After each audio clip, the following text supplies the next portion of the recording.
শাড়ি পরে নদীর পাড় চলে আসলাম। এখন আমি নদীর পানিগুলো একটু ছুঁয়ে দেব। আমার কাছে পানি ছুঁতে ভীষণ ভালো লাগে।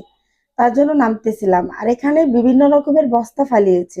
এগুলো মনে হচ্ছে বালুর বস্তা। নদীটাকে আটকানোর জন্য। নদীটা প্রচুর ভেঙে অবস্থা খুব খান হয়ে যাচ্ছে। যতই বস্তা ফালাক নদীটাকে তো আর আটকে রাখতে পারবে না। নদী তো ভাঙতেছেই। তারপরও মানুষ খুবই চেষ্টা করতেছে বস্তা ফালিয়ে যেন নদীটা না ভাঙে। এখন চলে আসলাম আলু খেতে।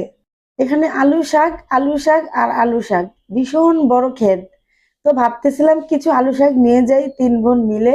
শাড়ি পরে এসেছি, এখন শাড়ি পরে কি আর শাক তোলা যায়? তারপরে কি করব, শাড়ি পরেই চেষ্টা করতেছিলাম শাক তুলতে। আলু শাকগুলো ভীষণ সুন্দর, খেতে অবশ্য খুবই মজা হবে। কেন জানি গ্রামে আসলে আমাদের শাক ছাড়া কিছুই বুঝি না। শাক দেখলে আমরা পাগল হয়ে যাই শাক তোলার জন্য। এটা আমাদের ছোটবেলারই অভ্যাস। শাক আমরা খুবই পছন্দ করি। মাছ মাংস থেকে শাকটা আমাদের বেশি পছন্দ। তার জন্য আনন্দ করে আমরা শাক তুলতেছিলাম। এখানে মনে হয় শাকগুলোর নিচে অনেক আলু আছে, মিষ্টি আলু এগুলো। মিষ্টি আলু শাক যেভাবে রান্না করবেন সেভাবেই ভালো লাগে।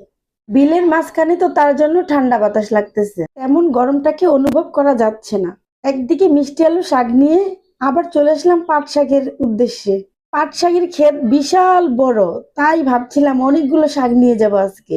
বিশাল বড় বড় পাট ক্ষেত শাক এখানে। তো আমরা ছোট ছোট আগা থেকে কিছু কচি কচি শাক নিয়ে যাচ্ছি। আমাদের কাছে যে এত ভালো লাগছে, পাট শাকগুলো নিজে হাতে তুলতেছিলাম। পাট শাক কিনে খেলে তো আর তৃপ্তি মতো খেতে পারবো না, তার জন্য নিজ ইচ্ছায় অনেকগুলো নিয়ে যাব। আরামায় সে তৃপ্তি মিটিয়ে অনেক খেতে পারবো।